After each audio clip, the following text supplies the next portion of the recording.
ఎందుకు ఇక్కడికి వచ్చారో మీకు ఐడియా ఉందా? సో ఏంటి, వరల్డ్ యూత్ స్కిల్ డే. ఈ డేని మనం సెలబ్రేట్ చేసుకుంటున్నాం. ఏ రోజు? July 15th. ఇది ప్రపంచవ్యాప్తంగా ఐక్యరాజ్య సమితి ఆధ్వర్యంలో ప్రపంచవ్యాప్తంగా ఈ డేని సెలబ్రేట్ చేసుకుంటారు.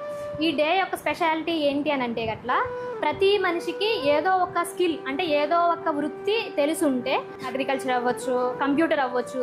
కొంతమంది సరదాగా కంప్యూటర్ నేర్చుకుంటారు. వాళ్ళకి బై లక్ జాబ్. ఇప్పుడు 100 మెంబర్స్ చదువుకుంటే 100 మెంబర్స్కి జాబ్ రావాలని లేదు. అందులో ఒక 90% మాత్రమే జాబ్ రావచ్చు. మిగిలిన 10%కి ఫుడ్ కావాలి కదా, ఇన్కమ్ సోర్స్ కావాలి కదా. అలాంటి వాళ్ళకి ఇలా మన లాంటి గవర్నమెంట్ స్కూల్లో చదువుకొని నేర్చుకునే వాళ్ళకి ఇప్పుడు మనకి కంప్యూటర్ నేర్పిస్తున్నారు. ఐటీ ల్యాబ్ ఉంది, అగ్రికల్చర్ ల్యాబ్ ఉంది, రిటైల్ ల్యాబ్ ఉంది. నా పేరు లక్ష్మీ ప్రసన్న. నేను పెనమలూరు 1 సచివాలయానికి అగ్రికల్చర్ అసిస్టెంట్గా వచ్చాను విలేజ్కి. వ్యవసాయం అంటే ఏంటంటే ఒక రకం మొక్కను ఎంచుకొని ఒక ఎకరం పొలంలో కానీ లేకపోతే మనకున్నంత భూమిలో కానీ ఒక క్రమ పద్ధతిలో పెంచడం వ్యవసాయం అంటే. అయితే వ్యవసాయం చెయ్యాలి అనుకుంటే మెయిన్ ఫ్యాక్టర్స్ ఏంటి, ఏమేమి కావాలి మనకి? ల్యాండ్ కావాలి, నెక్స్ట్ వాటర్ కావాలి, నెక్స్ట్ ఫస్ట్ ల్యాండ్ తీసుకుంటాము. ల్యాండ్ మనకు కావాల్సినంత ల్యాండ్ ఉంది అనుకున్న తర్వాత అన్ని విధాలుగా బాగుంది అని ఎలా దాన్ని ధృవీకరించుకుంటాము? Soil test. Perfect. Soil test చేయించుకోవాలి. ఇప్పుడు మనకి ఏదైనా ఫీవర్ వచ్చింది అంటే అది డెంగ్యూనా, మలేరియానా, లేకపోతే టైఫాయిడా ఎలా తెలుస్తుంది? మనకి బ్లడ్ టెస్ట్ చేయడం ద్వారా తెలుస్తుంది. అలాగే సాయిల్ టెస్ట్ మ్యాండేటరీ అన్నమాట. మనకి ఇప్పుడు ఎవరు ఫాలో అవ్వట్లేదు, కానీ సాయిల్ టెస్ట్ చేసుకుంటే దాంట్లో ఉన్న ఆర్గానిక్ కంటెంట్ ఎంత, అంటే మైక్రోబ్స్ ఉన్నాయా లేదా, న్యూట్రియంట్స్ ఉన్నాయా లేదా, ఆ సాయిల్ హెల్దీ కాదా, చౌడేమన్నా ఉందా, మనకు అసలు సాగుకు పనికి వస్తుందా పనికిరాదా, ఇవన్నీ తెలియాలంటే సాయిల్ టెస్ట్ మ్యాండేటరీ అనమాట. ఆ సాయిల్ టెస్ట్ చేసుకోవడం ద్వారా మనము ఏ రకమైన ఎరువులు వేయాలి అంటే, దీంట్లో ఆల్రెడీ ఫాస్ఫరస్ ఎక్కువ ఉంది ఈ సాయిల్లో. ఆ ఫాస్ఫరస్ ఎక్కువ ఉంది కాబట్టి ఆ ఫాస్ఫరస్ని సాల్యుబులైజ్ చేసి బ్యాక్టీరియాని యూజ్ చేసి మనం మొక్కలకి అందేలా చూసుకోవచ్చు. మనం అనవసరంగా డిఏపీలు, ఎంఓపీలు ఇవి అంటే ఎక్స్ట్రా ఫర్టిలైజర్స్ వేయవసరం లేదు.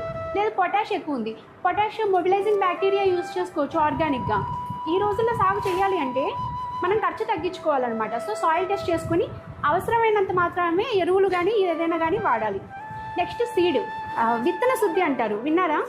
సీడ్ ట్రీట్మెంట్ అనేది కంపల్సరీ అనమాట. ఇప్పుడు ఒక పర్సన్కి పోలియో వచ్చిందనుకోండి, అతను మళ్ళీ రికవర్ అవ్వలేడు. ఎందుకు? అది ఒక వైరల్ ఇన్ఫెక్షన్ అనమాట. వన్స్ వచ్చింది అంటే రాకుండా ఉండాలి అంటే వ్యాక్సిన్ చేయించుకోవచ్చు, వస్తే దానికి విరుగుడు ఉండదు. అలాగే విత్తన శుద్ధి వల్ల చాలా వరకు ఇన్ఫెక్షన్స్ని మనం ముందే కంట్రోల్ చేసుకోగలుగుతాము. సో సీడ్ ట్రీట్మెంట్ అనేది వ్యాక్సిన్ లాంటిది అనమాట సీడ్కి. సో మీ వాళ్ళు ఎవరైనా సాగు చేసే నాన్నలు కానీ తాతలు కానీ ఉంటే soil test, seed treatment mandatory అని చెప్పండి. ఓకేనా? మనము ఒక్కొక్క సీడ్ సైజుని బట్టి భూమిలో ఎంత లోతుని పెట్టాలి అని కూడా ఉంటుంది. పెద్ద సీడ్ అనుకోండి కొంచెం లోపలికి పెడతాము, చిన్న సీడ్ అనుకోండి కొంచెం పైకి పెడతాము. అలా ఏ లెవెల్లో మనం సో చేసుకోవాలి అన్నది ఉంటుంది. సీడ్ ప్రాపగేటింగ్ మెటీరియల్ సీడా, లేకపోతే దుంపనా, లేకపోతే స్టెమ్ కటింగ్సా, ఇలా అన్నవి కూడా చూసుకుంటాం అనమాట. ఆయనే స్వచ్ఛ భారత్ అని చెప్పేసి చీపురు పట్టుకున్నారు, మనం అట్లా చెత్త వేయకూడదు అని చెప్పేసి ఏదైనా చెత్త ఉన్నా బ్యాగ్లోనో పాకెట్స్లోనో పెట్టుకొని ఇంటి దగ్గర డస్ట్బిన్స్లో వేయడం అలవాటు చేసుకున్నాము. అలాగే ఒక ఏజ్ నుంచి, అంటే ఈ ఏజ్ నుంచి, స్కూల్ ఏజ్ నుంచి మీరు అది తెలుసుకోవాలి. మన ఇంట్లో చెత్త ఎట్టి పరిస్థితుల్లోనూ ఆర్గానిక్ అయితే కనుక భూమిలో కలుపుకోవాలి. కంపోస్ట్ తయారు చేసుకోవాలి. రకరకాల మెథడ్స్ ఉన్నాయి. స్మెల్ రాకుండా, మనకి పురుగు రాకుండా చక్కగా ఆర్గానిక్ మ్యాటర్ మొత్తం భూమిలో కలుపుకోవచ్చు. ఓకేనా? వాటర్ అనేది వేస్ట్ చేయొద్దు, ఏ రకంగానూ వేస్ట్ చేయొద్దు.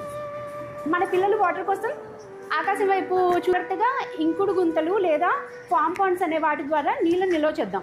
నీళ్ళని వేస్ట్ చేయొద్దు. ఫస్ట్ మనం ఆర్గానిక్ సాగు అనేది రాను బాగా డెవలప్ అవుతుంది. దాని గురించి పోను ఇంకా బాగా తెలుసుకుందాం. ఇవి వాడండి ఇంట్లో, అప్పుడు మీరు హెల్తీగా ఉంటారు. ఆ విషయాన్ని మీ ఇంట్లో చెప్పండి. చాలామంది ఇక్కడ చిన్న పంటలు కూడా పండిస్తారమ్మా. కూరగాయలు బాగా పండుతారు. పెనంలూరు కూరగాయలు బాగా పండుతాయి. ఎప్పుడు అటు వెళ్ళినా అప్పుడు సెంటర్లో బలి అమ్ముతున్నారు ఈ కూరగాయలు అనుకుంటాం. అవునా కదా? మన ఏరియా అంతా కూరగాయలు బాగా పండిస్తారు కదా.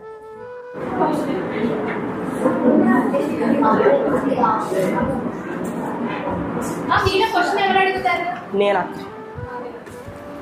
హార్టీ పదం ఏ లాంగ్వేజ్ నుంచి తీసుకోబడింది?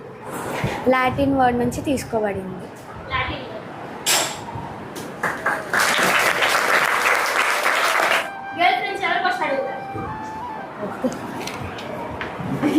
Name 3 branches of horticulture.